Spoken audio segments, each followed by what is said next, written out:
হানাফি আমার ভাই, মুহাম্মাদি আমার ভাই, শাফি আমার ভাই, মালিকি আমার ভাই, আহলে হাদিস আমার ভাই, আমরা সকলেই মুসলমান। আমাদের মাযহাব নিয়ে কোনো দ্বন্দ্ব থাকতে পারে না। আসসালামু আলাইকুম ওয়া রাহমাতুল্লাহ।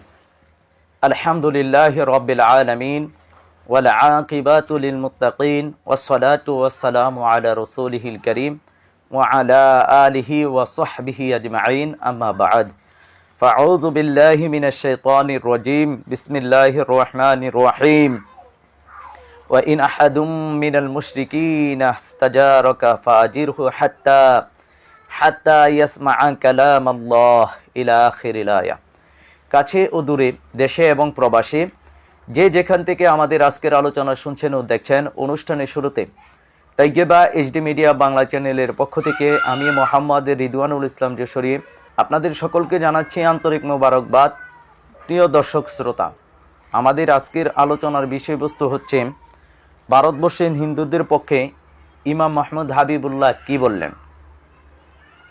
ইমাম মাহমুদ হাবিবুল্লাহ গাজওয়াতুল হিন্দের কথা বলতে গিয়ে অখণ্ড ভারত তথা মুসলমানদের যে অখণ্ড ভারত, পুরা ভারতীয় উপমহাদেশে ইসলামী ইমারা প্রতিষ্ঠিত হবে, সেটির কথা বলতে গিয়ে যুদ্ধের চূড়ান্ত পর্যায়ে কি অবস্থা হবে, সাধারণ সনাতনী যারা রয়েছে, সাধারণ হিন্দু ধর্ম অবলম্বী যারা রয়েছে, তাদের সাথে কীরকম ব্যবহার করা হবে, সেই বিষয়ে ইমাম মাহমুদ হাবিবুল্লাহ বলেছেন যে যারা মুসলমানদের বিরুদ্ধে অস্ত্র ধরবে না এবং অর্থ দিয়ে অথবা অন্য কোনোভাবে সহযোগিতা করবে না, তারা মুসলমানদের শত্রু না।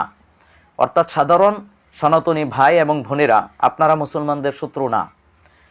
আমাদের শত্রু যারা আমাদের বিরুদ্ধে, মুসলমানদের বিরুদ্ধে ষড়যন্ত্র করছে, মুসলমানদের বিরুদ্ধে অস্ত্র ধারণ করবে, মুসলমানদেরকে অর্থ দিয়ে, মুসলমানদের বিরুদ্ধে উগ্রবাদী হিন্দু মালাউনদেরকে যারা অর্থ দিয়ে সহযোগিতা করবে অথবা বিভিন্নভাবে সহযোগিতা করবে, তারাই হচ্ছে মুসলমানদের শত্রু। আর যখন শত্রু মুসলমানদের দিকে অস্ত্র ত্যাগ করবে, মুসলমানদের নিয়ে ষড়যন্ত্র করবে, মানরাও সেটার প্রতি উত্তর দিবে, আত্মরক্ষা করবে, প্রতিরক্ষামূলক ব্যবস্থা নেবে। এটা স্বাভাবিক। এটা প্রত্যেকটা ধর্মই বলে আত্মরক্ষার কথা, প্রতিরক্ষার কথা। যখন বাংলাদেশকে দখল করা হবে, বাংলাদেশের সার্বভৌমত্ব স্বাধীনতা যখন হুমকির সম্মুখীন হবে, যখন মুসলিম মা বোনদের উপরে নির্যাতন করা হবে, তখন সেই সমস্ত মুসলিম মা বোনদের পক্ষ অবলম্বন করা আল্লাহ সুবহানাহু ওয়া তাআলার নির্দেশ। আল্লাহ সুবহানাহু ওয়া তাআলা বলেন, ওমা লাকুম মা তুকাতিলুনা ফি সাবিলিল্লাহ। আল্লাহ বলতেছেন, তোমাদের কি হলো, তোমরা কেন আল্লাহর রাস্তায় জিহাদ করছো না সেই সমস্ত পুরুষ, মহিলা এবং বাচ্চাদের পক্ষে যারা বলতেছে রব্বানা আখরিজনা মিন হাযিহিল ক্বরিয়াতি যালিমি আহলুহা, হে আল্লাহ আমাদেরকে এই জালেমের ভূখণ্ড থেকে বের করে নিয়ে যান, অথবা আপনার পক্ষ থেকে কোনো সাহায্যকারী, আপনার পক্ষ থেকে কোনো নুসরতকারী বান্দাকে পাঠিয়ে দিন। তো যখন মুসলিম মা বোনেরা নির্যাতিত হবে, তখন মুসলিম মা বোন এবং বাচ্চাদের পক্ষ অবলম্বন করা, তাদের পক্ষে সহযোগিতা করা, তাদের পাশে দাঁড়ানো, এটাই আল্লাহ সুবহানাহু ওয়া তাআলার হুকুম। আর এটাই ইমাম মাহমুদ হাবিবুল্লাহ করতেছেন। তো ইমাম মাহমুদ হাবিবুল্লাহ সেই সমস্ত সাধারণ সনাতনী যারা আছে তাদেরকে বলছেন যে তারা মুসলমানদের শত্রু না, তাদের বিপক্ষে অস্ত্র ধারণ করা যাবে না, তাদের কোনো ক্ষতি করা যাবে না, যেহেতু তারা আপনার মুসলমানদের বিরুদ্ধে কোনো অস্ত্র ধারণ করে নাই। বরঞ্চ আমরা পবিত্র কোরআনুল কারীমের অন্যতম সূরা তাওবার 9 নম্বর সূরার আমরা যদি 6 নম্বর আয়াতটা দেখি, সেখানে আল্লাহ সুবহানাহু ওয়া তাআলা আমাদেরকে শিক্ষা দিচ্ছেন, মুসলিম উম্মাহকে শিক্ষা দিচ্ছেন। সেখানে আল্লাহ সুবহানাহু ওয়া তাআলা বলছেন, আউযু বিল্লাহি মিনাশ শাইতানির রাজীম ওয়া ইন আহাদুম মিনাল মুশরিকিনা ইস্তাজারাকা। যদি কোনো মুশরিকরা, অজ্ঞ মুশরিকরা যদি তোমাদের কাছে আশ্রয় প্রার্থনা করে, ফাজিরহু, তবে তাদেরকে আশ্রয় দান করবে। কেননা হাত্তা ইয়াসমা'a কালাম আল্লাহ, যাতে করে তারা আল্লাহ সুবহানাহু ওয়া তাআলার কালাম শুনতে পায়। সুম্মা আবলিগহু মা'মানা, অতঃপর তাদেরকে তাদের নিরাপদ আশ্রয়স্থলে পৌঁছে দেবে। যালিকা বিআন্নাহুম কওমুন লা ইয়ালামুন, এটা এই কারণে যে এরা জ্ঞান রাখে না। সুবহানাল্লাহ। আল্লাহ সুবহানাহু ওয়া তাআলা মুসলিম উম্মাহকে কি শিক্ষা দিচ্ছে দেখেন। আল্লাহ সুবহানাহু ওয়া তাআলা বলছেন, আর মুশরিকদের কেউ যদি মুসলমানদের কাছে এসে আশ্রয় প্রার্থনা করে, তবে তাকে আশ্রয় দিতে হবে। ফাজিরহু, তাকে আশ্রয় দিতে হবে। কেন?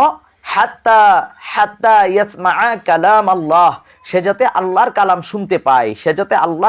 শুনতে পায়, অতঃপর সুম্মা আবলিগহু মা'মানা, অতঃপর তাকে তার নিরাপদ আশ্রয়স্থলে পৌঁছে দিবে। সুবহানাল্লাহ। এরপর আল্লাহ বলতেছেন যালিকা বিআন্নাহুম কওমুন লা ইয়ালামুন, কেননা তারা হচ্ছে একটা অজ্ঞ জাতি, তারা জ্ঞান রাখে না। তারা তাদের রবের ব্যাপারে যদি পরিপূর্ণ জ্ঞান রাখতো, তারা যদি ইসলামের ব্যাপারে পরিপূর্ণ দর্শন তাদের থাকতো, যদি তারা বুঝতে পারতো, তাহলে তারা অবশ্যই আপনার কি করতো, তারা ইসলাম ধর্ম গ্রহণ করে নিত। কারণ ইসলামই কেবল নাজাত এবং শান্তি এবং মুক্তি দিতে পারে। ইন্না দীন ইনদাল্লাহিল ইসলাম, ইসলামই হচ্ছে কেবলমাত্র আল্লাহ সুবহানাহু ওয়া তাআলার নিকট গ্রহণযোগ্য ধর্ম। ওয়ামাই ইয়াবতাগি গায়রাল ইসলামি দীনা, আর যে ব্যক্তি ইসলাম ছাড়া অন্য কোনো কিছুকে দিন হিসেবে গ্রহণ করে নেবে, যে কোনো তন্ত্র মন্ত্র সমাজতন্ত্র, জাতীয়তাবাদ, ধর্ম নিরপেক্ষতা বা অন্য কোনো ধর্ম আদর্শ যদি জীবন বিধান হিসেবে সে গ্রহণ করে, ফালা ইউকবালা মিনহু, তার কাছ থেকে সেটা গ্রহণ করা হবে না। ওয়া হুয়া ফিল আখিরাতি মিনাল খাসিরিন, সে আখিরাতে ক্ষতিগ্রস্তের অন্তর্ভুক্ত হয়ে যাবে। তো এখানে আল্লাহ সুবহানাহু ওয়া তাআলা কিন্তু বলছেন তাদেরকে এই সুযোগটা করে দিবে, হাত্তা ইয়াসমা কালাম আল্লাহ, তারা যাতে আল্লাহর কালামটা শুনতে পায়। এজন্য ইমাম মাহমুদ হাবিবুল্লাহর কথা হচ্ছে যে এই কোরআন ওপেন করে দেওয়া হোক, এই কোরআনের ভাষা সবার জন্য ওপেন করে দেওয়া হোক, যাতে করে তারা এই কোরআনের ভাষাগুলো শুনতে পারে।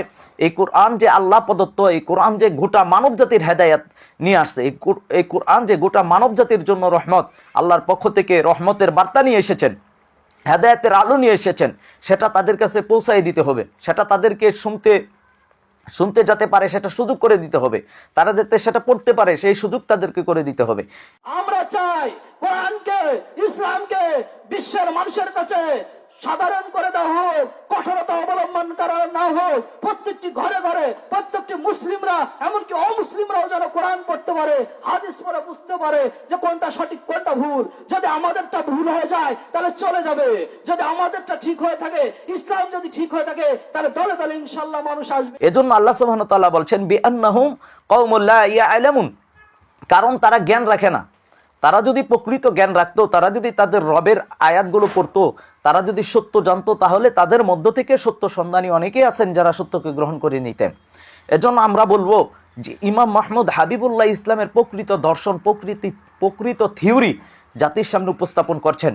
আজকে আমরা দেখি অনেকে কালেমা পড়তেছে, তাকে কতল করে দিচ্ছে, অথচ ইসলামের দর্শন হচ্ছে, ইসলামের প্রকৃত আদর্শ হচ্ছে, যদি যুদ্ধের ময়দানও যদি কোনো কাফের আপনার কালেমা পড়ে, লা ইলাহা ইল্লাল্লাহ পড়ে, তখন তাকে আর কতল করার বিধান ইসলাম দেয় নাই। এজন্য যদি কোনো শত্রু পক্ষও যদি আপনার এটা করে, যদি কালেমা পড়ে নেই, ইসলাম ধর্ম গ্রহণ করে নেই, তখন তাকে আর আক্রমণ করা যাবে না। এক্ষেত্রে অনেকে বাড়াবাড়ি করে, অনেকে সারাসারি করে। তা ইমাম মোহাম্মদ হাবিবুল্লাহ, ওনার মধ্যে বাড়াবাড়িও নাই, সারাসারিও নাই, উনি ইসলামের মধ্যম পন্থা অবলম্বন করার জন্য এসেছেন। ইসলাম, প্রকৃত ইসলাম যেভাবে বলে, ইসলামের মূল আদর্শ যেটা, সেটাই তিনি বলেন। এই কারণে উনি ভারতবর্ষের হিন্দুদের লক্ষ্য করে, উদ্দেশ্য করে উনি বলেছেন যে তারা যারা মুসলমানদের বিরুদ্ধে অস্ত্র ধারণ করবে না, অর্থ দিয়ে অন্য কোনোভাবে সহযোগিতা করবে না, তারা নিরাপদ। সামনের যে গাজওয়াতুল হিন্দের যুদ্ধ আসতেছে, ধেয়ে আসতেছে গাজওয়াতুল হিন্দের যুদ্ধ, যেটা চূড়ান্ত এবং রক্তক্ষয়ী একটি যুদ্ধ হবে, সেখানে মুসলমানদের প্রতিপক্ষ, মুসলমানদের শত্রু হিসেবে তারাই পরিগণিত হবে যারা মুসলমানদের নিয়ে ষড়যন্ত্র করবে, মুসলমানদের বিরুদ্ধে অস্ত্র ধারণ করবে, মুসলমানদের বিরুদ্ধে অর্থ দিয়ে বা অন্য কোনোভাবে সহযোগিতা করবে, তারাই হচ্ছে আপনার মুসলমানদের শত্রু। সে যদি মুসলমান কোনো আলেমও হয়ে থাকে, সে যদি বাইতুল মুকাররম মসজিদের ইমামও হয়ে থাকে, সে যদি অন্য কোনো বড় স্কলারও হয়ে থাকে, আর সে যদি হিন্দুদের পক্ষ অবলম্বন করে, মুশরিকদের, উগ্রবাদী মালাউনদের পক্ষ অবলম্বন করে, মুসলমানদের বিরুদ্ধে যদি কেউ শত্রুতামি করে, ষড়যন্ত্র করে, তাহলে সে মুশরিকদের অন্তর্ভুক্ত হয়ে যাবে, সে মুশরিকদের দলভুক্ত হিসেবে গণ্য হবে। এজন্য বলবো যে আল্লাহ সুবহানাহু ওয়া তাআলা আমাদেরকে পবিত্র কুরআনুল কারীমে যেভাবে নির্দেশনা দিয়েছেন, সেটাই ইমাম মাহমুদ হাবিবুল্লাহ আমাদেরকে জানাচ্ছেন। যেমনটা পবিত্র কুরআনুল কারীমের সূরা তাওবার 4 নম্বর আয়াতটা যদি আপনারা দেখেন, সেখানে আল্লাহ সুবহানাহু ওয়া তাআলা বলেছেন, ইল্লাল্লাযীনা আহাদতুম মিনাল মুশরিকিনা সুম্মা লাম ইয়ানকুসুকুম শাইয়্যাও ওয়া লাম ইউযাহিরু আলাইকুম আহাদান। আল্লাহ সুবহানাহু ওয়া তাআলা বলছেন যে ইল্লাল্লাযীনা আহাদতুম মিনাল মুশরিকিনা, তবে যে মুশরিকদের সাথে তোমরা চুক্তিবদ্ধ আছো, সেই সমস্ত মুশরিকরা ব্যতীত, অতঃপর যারা তোমাদের ব্যাপারে কোনো ত্রুটি করেনি। আল্লাহ সুবহানাহু ওয়া তাআলা বলছেন সুম্মা লাম ইয়ানকুসুকুম, যে শাইআ, যে ব্যক্তি তোমাদের বিরুদ্ধে বিন্দু পরিমাণ, শাইআ, তোমাদের বিরুদ্ধে কোনো কিছু ক্ষতি করে নাই, ওয়ালাম ইউযাহিরু আলাইকুম, এবং তোমাদের বিরুদ্ধে কাউকে সাহায্যও করে নাই। আল্লাহ সুবহানাহু ওয়া তাআলা বলছেন ফাতিমু ইলাইহিম আহদাহুম ইলা মুদ্দাতিহিম, তাদের সাথে চুক্তি, তাদের দেওয়া যে মেয়াদ আছে সে মেয়াদ পর্যন্ত তাদের সাথে সেই চুক্তিটা পূরণ করো। কেননা ইন্নাল্লাহা, নিশ্চয়ই আল্লাহ, ইউহিব্বুল মুত্তাকিন, মুত্তাকিদেরকে ভালোবাসেন। সুবহানাল্লাহ। আল্লাহ সুবহানাহু ওয়া তাআলা কিন্তু এখানেও আমাদেরকে বলিয়ে দিয়েছেন, আল্লাহ সুবহানাহু ওয়া তাআলা এখানে আমাদেরকে বলে দিয়েছেন যে যারা মুসলমানদের বিরুদ্ধে কোনো ত্রুটি করে না এবং মুসলমানদের বিরুদ্ধে অন্য কাউকে সহযোগিতা করে না, তাদের সাথে কীরকম ব্যবহার করতে হবে। অথবা চুক্তিবদ্ধ কোনো জাতির সাথে যদি চুক্তি থাকে, তাদের সাথে কীরকম ব্যবহারটা হবে যুদ্ধ চলাকালীন সময়ে, সেটা কিন্তু পবিত্র কোরআনুল কারীমে বলে দিয়েছেন। সুতরাং এই কোরআনকে সামনে নিয়ে আমাদেরকে অগ্রসর হতে হবে। আমাদের জিহাদের মূলনীতিগুলো কোরআন থেকে নিতে হবে, সুন্নাহ থেকে নিতে হবে। আমাদের কর্মপদ্ধতি হবে, উগ্রবাদী হিন্দু মালাউনদের সাথে আমাদের ব্যবহার কী হবে, আর সাধারণ হিন্দু সনাতনী যারা আছে তাদের বিরুদ্ধে আমাদের অবস্থানটা কী হবে। আল্লাহ রাসূল সাল্লাল্লাহু আলাইহি সাল্লাম যখন কোনো সৈন্যবাহিনী প্রেরণ করতেন, তাদেরকে বলে দিতেন যে কোনো বৃক্ষকে কর্তন করবা না, কোনো ক্ষেত্রের ফসলকে নষ্ট করবা না, যারা তোমাদের বিরুদ্ধে অস্ত্র ধরে নাই তাদের বিরুদ্ধে অস্ত্র ধারণ করবা না। ধর্মের কোনো গুরু, ধর্মীয় গুরু যিনি আছেন, সে হোক প্রেগুডার অথবা গির্জার প্রধান অথবা মন্দিরের কোনো পুরোহিত, সে যদি মুসলমানদের বিরুদ্ধে অস্ত্র না ধরে তাহলে তার বিরুদ্ধেও কোনো পদক্ষেপ নেওয়া যাবে না, তাকে আক্রমণ করা যাবে না, মহিলাদের আক্রমণ করা যাবে না।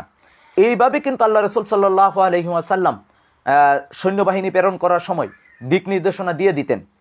তো ইমাম মাহমুদ হাবিবুল্লাহ যখন প্রকৃত জিহাদ যখন শুরু হবে, যখন উগ্রবাদী মালাউনদের চূড়ান্ত আক্রমণ শুরু হয়ে যাবে, তখন ইমাম মাহমুদ হাবিবুল্লাহ তখন প্রতিরক্ষামূলক এবং আত্মরক্ষামূলক জিহাদের ডাক দিচ্ছেন। উনি আক্রমণ করার জন্য না, আক্রান্ত হবার পরে কি করতে হবে। যদিও আক্রমণ জিহাদ এর প্রকার রয়েছে, ইমাম মাহমুদ এখানে যে জিহাদের কথাটা আমাদেরকে বলছেন সেটা হচ্ছে আত্মরক্ষামূলক, প্রতিরক্ষামূলক।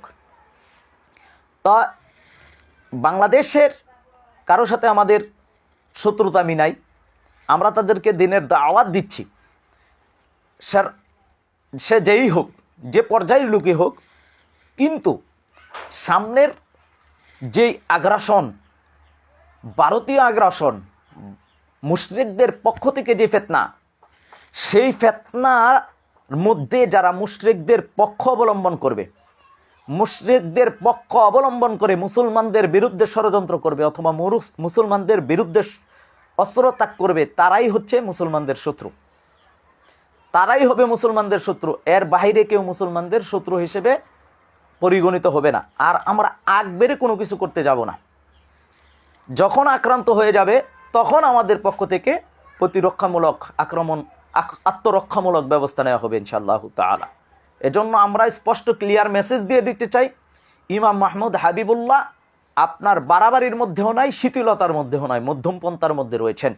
এজন্য ওনার পক্ষ থেকে অভয়বাণী হচ্ছে, আশার বাণী হচ্ছে, ওনার পক্ষ থেকে জাতির জন্য, উম্মার জন্য মেসেজ হচ্ছে যে উনি আমাদেরকে কিভাবে ভারতীয় যে ফিতনা, উগ্রবাদীদের যে ফিতনা, এটা পুরা ভারতীয়দের কথা আমরা বলছি না, উগ্রবাদী যারা আছেন, কঠোরপন্থী আছেন, যারা ফিতনা সৃষ্টি করছে এবং করবে, ভয়ঙ্কর রূপে মুসলমানদের দিকে দাবিত হবে, তাদের বিরুদ্ধে, তাদের পক্ষ থেকে যখন ফিতনা সৃষ্টি করা হবে তখন মুসলমানদের করণীয়টা কী হবে, আত্মরক্ষামূলক কি, প্রতিরক্ষামূলক কি ব্যবস্থা নেওয়া হবে, সেই দিশা দর্শন, দিক নির্দেশনা ইমাম মাহমুদ হাবিবুল্লাহ দিচ্ছেন।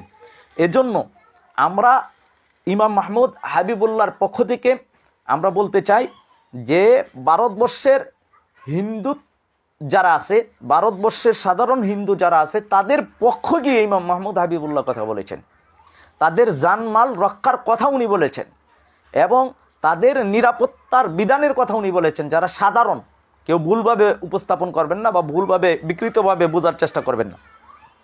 যারা নিরপেক্ষ, নিরপরাধ, যারা মুসলমানদের বিরুদ্ধে ষড়যন্ত্র করছে না বা করবে না, তাদের বিরুদ্ধে আমাদের কোনো অবস্থান নাই, তাদের বিরুদ্ধে আমাদের কোনো অস্ত্র ত্যাগ নাই। কিন্তু কেউ যদি, আবারও বলি, কেউ যদি মুসলমানদের বিরুদ্ধে অবস্থান করে, সে যদি মুসলমানও হয়, সে যদি নামদারি আলেমও হয়, সে যদি সাধারণ কোনো যুবক হয়, সে যদি আওয়ামী লীগ হয়, যুবলীগ হয়, বিএনপি হয়, অথবা অন্য কোনো দলের লোকও যদি ভারতের পক্ষ অবলম্বন করে, মুশরিকদের পক্ষ অবলম্বন করে, মুসলমানদের বিরুদ্ধে ষড়যন্ত্র করে, তাহলে তারা মুসলমানদের শত্রু হিসেবে পরিগণিত হবে।